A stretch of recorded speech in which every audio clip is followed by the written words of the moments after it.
Hello everyone, welcome to my channel. This is Nam Talk Show, and today we are going to discuss daddy issues. I'd like to invite you to watch my experiences with the phrase, which contribute to how I understand the changes of the phrase over time. Yo, what's up, bro? Oh, nothing much, bro. I hooked up with a girl last night. Totally daddy issues. Dope. That's dope.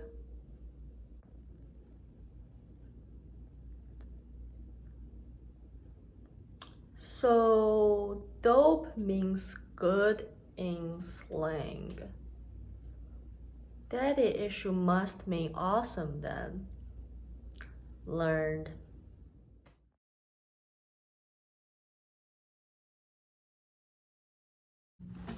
Hi, I'm Num Num. Nice to meet you. Hi, I'm Rando because you don't recall my name. Nice to meet you too. By the way, I've got daddy issues. I think I'm gonna go sit over there.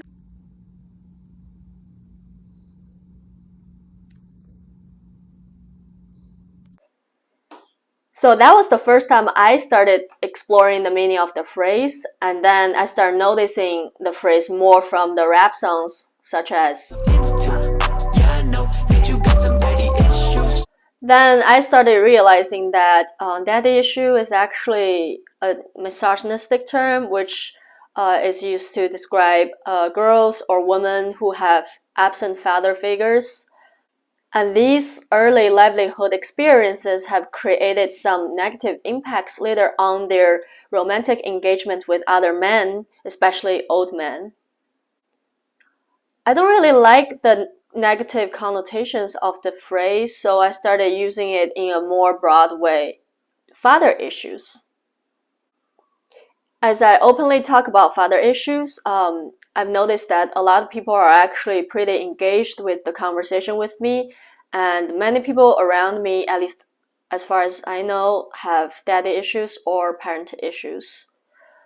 And then I searched up the definition on Google recently, and the Urban Dictionary suggests when a girl has a messed up relationship with her dad, usually the father's fault. Either he left or is acting like a total bitch. As a result, the girl might be attracted to older men. Or men with anger issues if her father was an angry man, and sometimes will stay in an abusive relationship because it would just feel like home. That is defined much nicer compared with how it was commonly used before. As Kendrick Lamar released his new song Father Time a couple weeks ago, he discussed his own daddy issue, which further suggested that the meaning of phrase has been adapted very broadly now. I would refer to daddy issues or parent issues as a trauma responses or reactions that people have to deal with. I think everybody's parent probably embarrassed them at one point in their lives, but I wouldn't call them parent issues.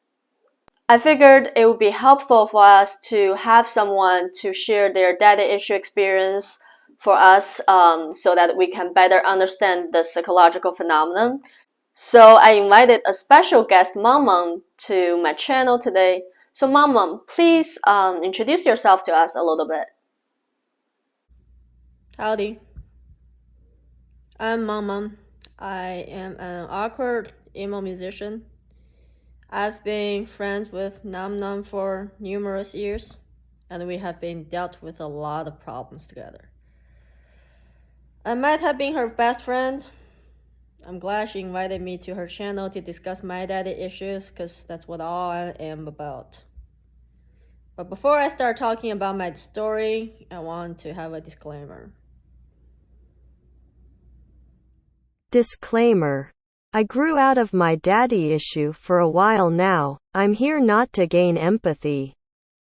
I've had many of those, so I don't really need any more.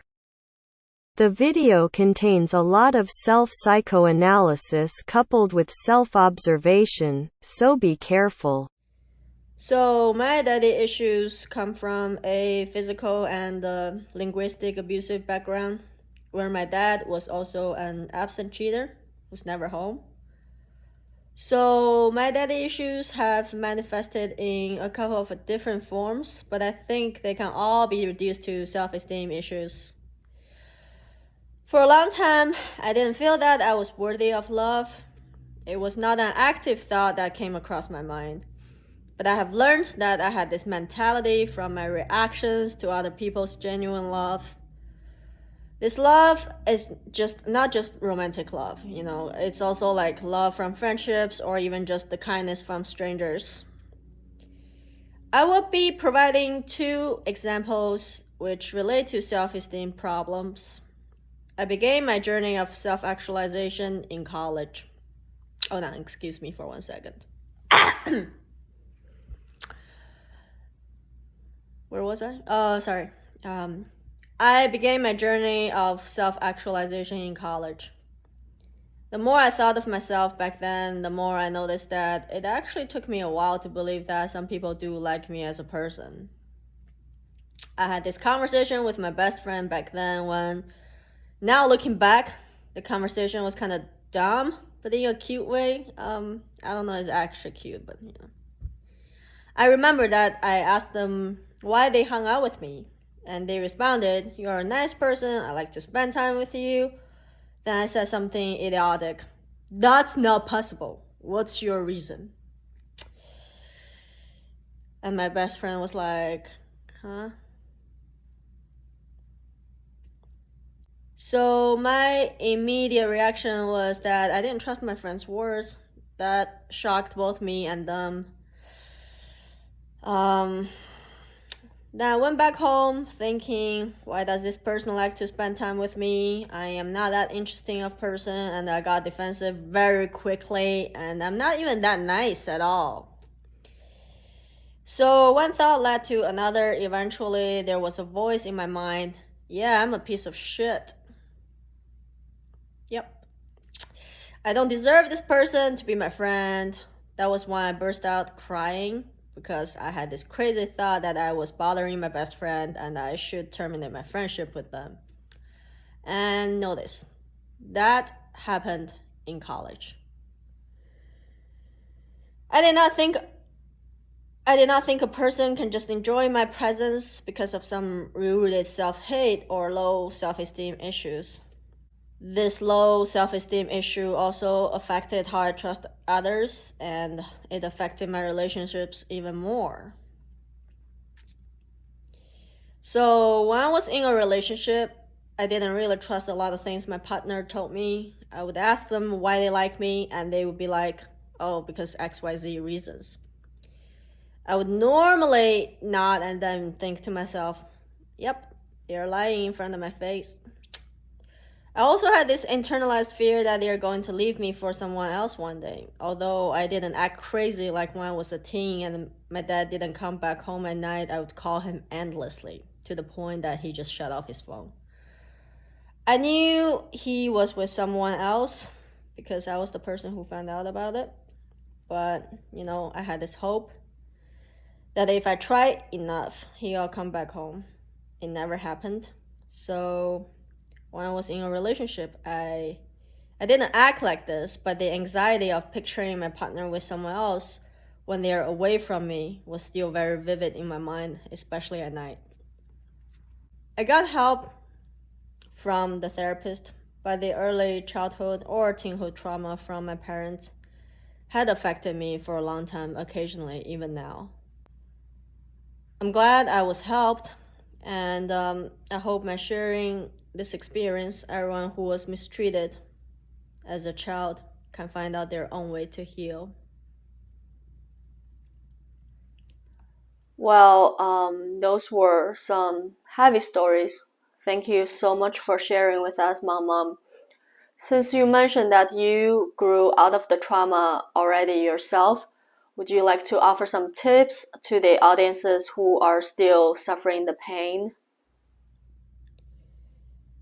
Sure. Here are some tips from empirical practice. I found them useful for me. I think distance from the abuser is kind of crucial one.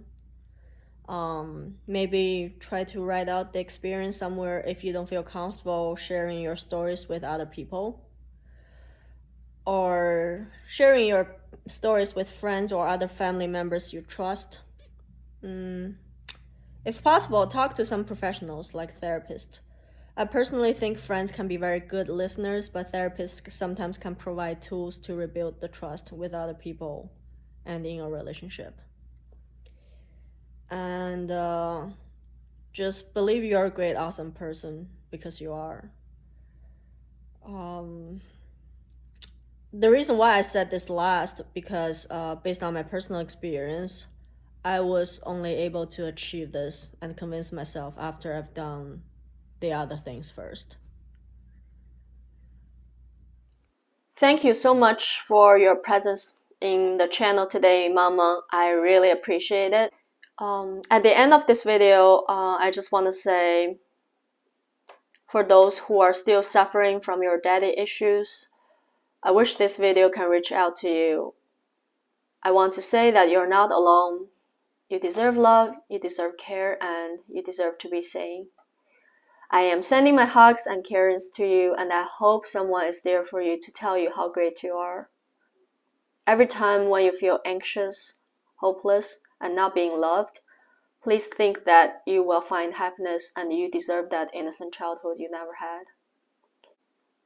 It takes a very long time for people to heal, but I trust you. And I am here with you through this. That's all for today. Thanks for watching, and I'll see you next time.